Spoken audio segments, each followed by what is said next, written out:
the grievances of community members who accuse the Owa Royal Palace of forcefully taking their ancestral lands.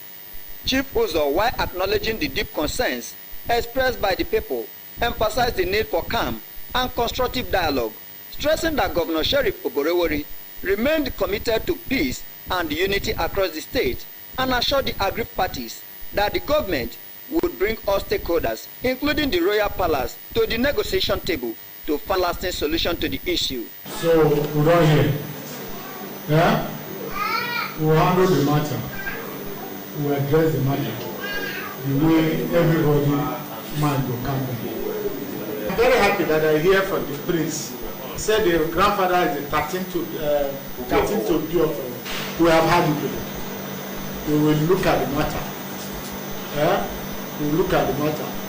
We will bring everybody together. The chairman of the Owa Progressive Initiative, Honorable Benson Nkeki, on behalf of the people, commended the state government's proactive approach to the matter. He alleged that the land were being taken from the poor and given to the wealthy under the claim that the king owned all land, and appealed for justice while pledging to support the peace efforts. They have asked us questions on this issue of land grabbing. Many widows, many widowers, many old men and young men has given their testimony as to the land grabbing issue that had been going on in Owo Ibo. The state government is now working on it with a promise to bring an end to it, to bring everybody together and settle the matter. We agree with them that if justice is done, that we are going to sheathe our sword and do away with everything about the protest. In a similar development, Chief Uzo also met with representatives of Opiro-Olomu and Egodo-Ogoto communities in Ughelli South and Brutu local government areas on long-standing land disputes and the need to resolve them amicably. Chief Uzo reminded both communities of their shared history and interdependency, urging them to avoid conflict, especially as oil exploration companies operated in the region, and stressing the need for inclusivity and equitable distribution of benefits to surrounding communities. The pipeline bill that is causing this heat, we advise them that both communities should benefit. Both communities should benefit. So that this one will have, this one will have. No one community will have it alone. That is the advice we're giving them. And ask them to go home and maintain peace. Because in the absence of peace, the community cannot even develop. Community leaders in the two council areas expressed appreciation for the government's swift intervention and committed to upholding peace in their areas. The aggrieved members of the Owo Ibo community turned out in their numbers today to express their grievances over land matters in their area and have promised to maintain peace while calling on the state government not to take sides in the matter. For Delta TV, I am Henry Onogwa. Rural Roads and Public Information, Mr. Charles Anyago, has said the Oborevwori administration has remained faithful to its more agenda. Speaking on a national television, Mr. Anyago stressed the importance of peace and security in achieving the governor's vision, noting that Governor Oborevwori had prioritized ensuring safety across the 25 local government areas of the state. He cited several federal infrastructure projects ongoing in the state, including the 17.5 kilometers access road to the second Niger Bridge, the Benin-Asaba corridor, and upgrades to the Sapele-Amupe-Abraka-Agbo highway. The Works and Public Information Commissioner also praised Governor Oborevwori's efforts at reducing travel time between major cities in the state, especially the Asaba-Warri route, which now took under 2 hours down from nearly 3. Mr. Anyago said Delta State was poised to reap significant benefits from Governor Sheriff Oborevwori's recent participation in the International Infrastructure Investment and Construction Forum in China. He described the governor's trip as a strategic move to position Delta State for international infrastructure partnerships and knowledge exchange, as the governor and his team had valuable insight into international best practices in infrastructure planning, execution, and project management. The commissioner noted that the exposure had already begun to influence project planning and implementation strategies in the state. Christians have been exhorted to strive to be vessels of honor readily available for God's use. Pastor Belief Iro of the Redeemed Christian Church of God, Recharge Center Area, Asaba, gave the exhortation at the DBS Asaba weekly prayer meeting. Gift Unosha reports.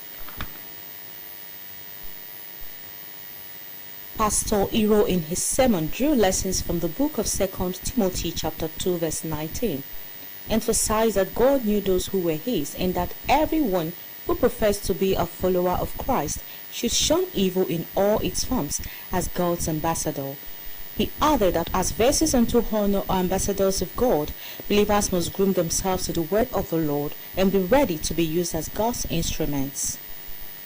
What is your heart yearning towards? Do you want to please the Lord? Are you doing what you are doing? Are you carrying God along? Do you think about God before taking the decisions you are taking? Many will insult the Lord. Many will despise you. They continue seeking after the Lord. Many would even know, they will say, what is she doing? What is he doing? Continue. And the Lord will make proof of himself. The cleric stressed that humility, a winning heart, genuine desire to know and serve God, total separation from the things of the world, and being readily available for the work of God were the things God desired from his true ambassadors. He encouraged believers to be redefined and consecrated before God as he had pleasure in Christians who bore positive fruits for his kingdom. Let each esteem others better than themselves. Don't look down on people. Value others. Value the giftings in others. The prayer session featured choruses and intercession for the state and its people. Gift Unosha reporting.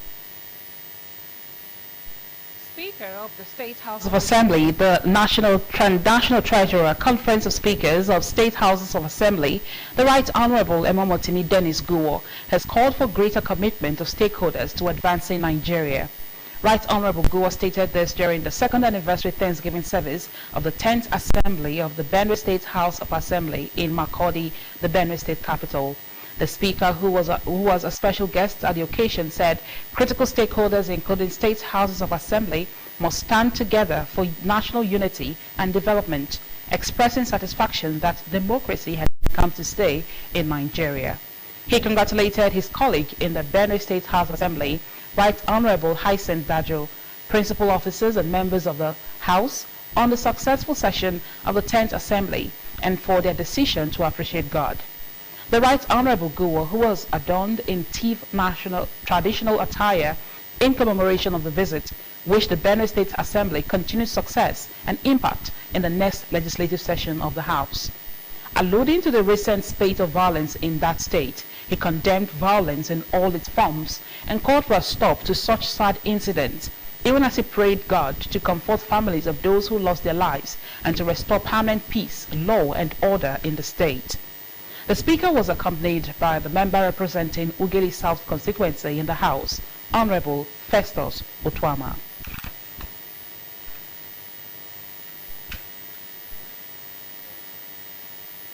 Students of the Desiri International High School Asaba have visited the Delta Broadcasting Service DBS Asaba to familiarize with the broadcast station's operations to improve their chosen career. Gloria Otelo reports.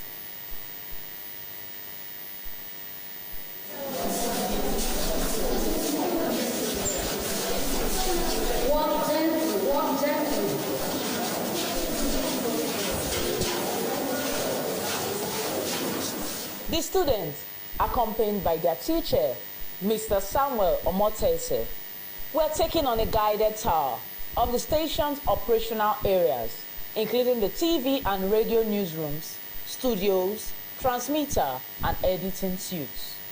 Operational staff took them through the fundamentals of broadcasting for a hands-on experience. At the Master Control Room MCR, the students observed producers and engineers working together to deliver news and entertainment programs live on air. The students appreciated the visits, saying it provided them with valuable experience an insight into the inner workings of a broadcast station. Know how they customers and to experience how they do it. I advise other children to come to this radio, television, Voice of Delta, to come and see how the place is and learn more. The teacher, Mr. Omotese, said the excursion aimed to educate the students about the production process behind the content they consumed at home. He encouraged parents to support such initiatives to enhance their children's learning experiences. We actually came here to Delta Broadcasting Service to educate the children. Gloria Otolo reporting. The Nigerian Education Loan Fund, NELFund, has warned students to be cautious of a fake portal with fraudulent messages currently circulating online. NELFund, in a statement endorsed by its Director of Strategic Communications, Mrs. Oseyemi Oluwatoyi, said the information contained in the online messages were misleading. It urged the public, especially students, parents and guardians, to avoid clicking on unverified links and to never submit personal or financial information on suspicious websites. The statement pledged NELFund's continued commitment to transparency, safety and fairness in the loan application process, adding that the fund would always make announcements through its verified platforms. It appealed to students to report any suspicious messages or websites to the fund via email at info@nelf.gov.ng and advised students to reach out through its official social media platforms X, Instagram, Facebook and LinkedIn.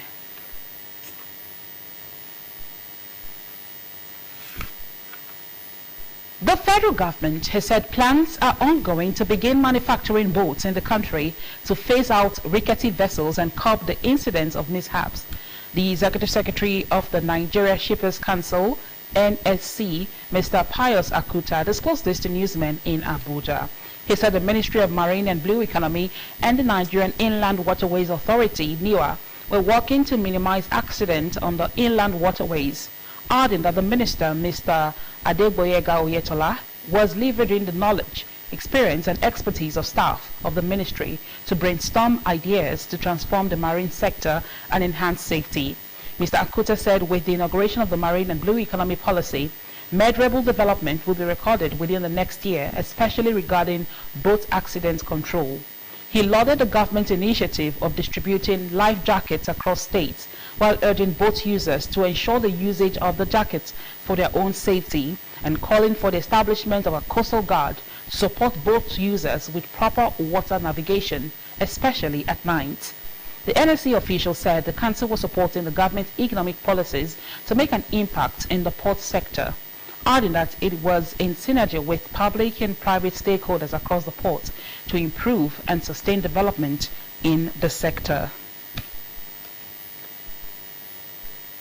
The chairman of the governing board of the Delta State Oil Producing Areas Development Commission, DESOPADEC, Oluogun John Nani, has on behalf of the board, management and staff of the commission, felicitated the managing director and chief executive officer of DESOPADEC, Chief Festus Ochonogo, on the occasion of his birth anniversary. Oluogun Nani, in a goodwill message, described Chief Ochonogo as a visionary leader, a man of uncommon wisdom and a technocrat, whose dedication to duty had continued to reposition the DESOPADEC for excellence and measurable impact across mandate areas. He said Chief Ochonogo's leadership had brought renewed energy and purpose to the Commission's operations, with strategic reforms, improved service delivery, and results-driven management practices that had enhanced transparency and development across oil-producing areas of the state. The board chairman noted that the managing director's commitment to the ideals of the MORE agenda had contributed immensely to the Commission's ability to deliver on its core mandate, while also fostering unity, professionalism, and a culture of performance within the institution. He prayed for continued good health, divine guidance, and greater accomplishments for Chief Festus Ochonogo in the years ahead.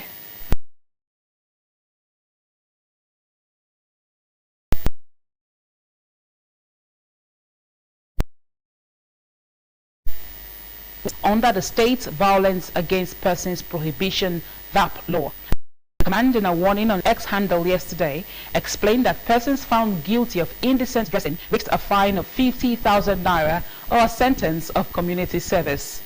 According to Section 29 of the law, a person who intentionally exposes any of his or her private parts wholly or partly in public has committed the offense of indecent exposure. The public of the police said it would henceforth post laws on its X handle every weekend to enlighten the public on laws not known to them. The VAP Act, originally signed into law in 2015 by former President Goodluck Jonathan, was domesticated in Delta State in July 2020. Apart from addressing indecent dressing, the law also prohibits female genital mutilation, harmful widowhood practices, battery, forceful ejection from home, and abandonment of dependents, and other forms of violence, among other offenses.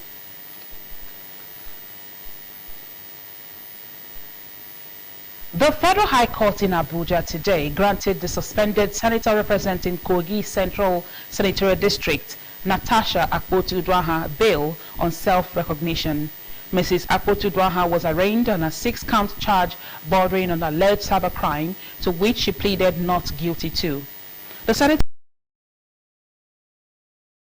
allegedly false presidents Godswill Akpabio and Kogi State's former governor Yahaya Bello on digital platforms and national television, claiming threats to her life. While applying for bail, Mrs. Akpotu-Uduaghan's legal team, led by Professor Roland Otaru, SAN, requested that she be granted bail on self-recognition, being a senator of the Federal Republic of Nigeria and a senior member of the bar. There was no counter-affidavit from the prosecution challenging the bail application, and the court, presided over by Justice Mohammed Umar, proceeded to grant the request. The court adjourned until September 22 for the commencement of trial. You're watching Delta TV Main News. Still to come, China lifts a ban on seafood imports from most regions of Japan. Details of this story and many more will come after the short break. Please stay with us.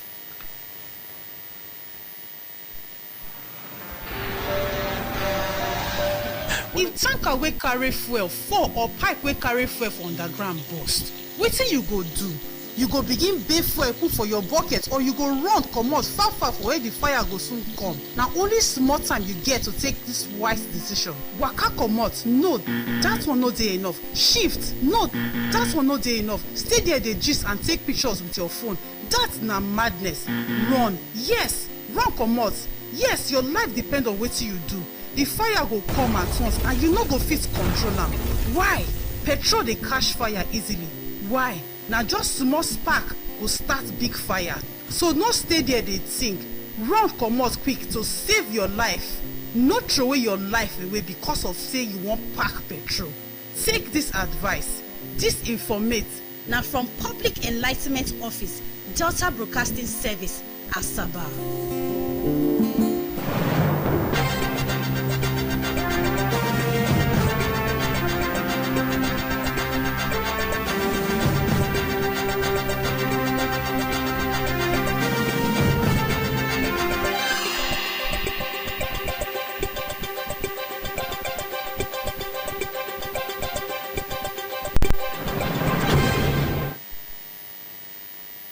Welcome back, and thank you so much for staying tuned to Delta TV Main News.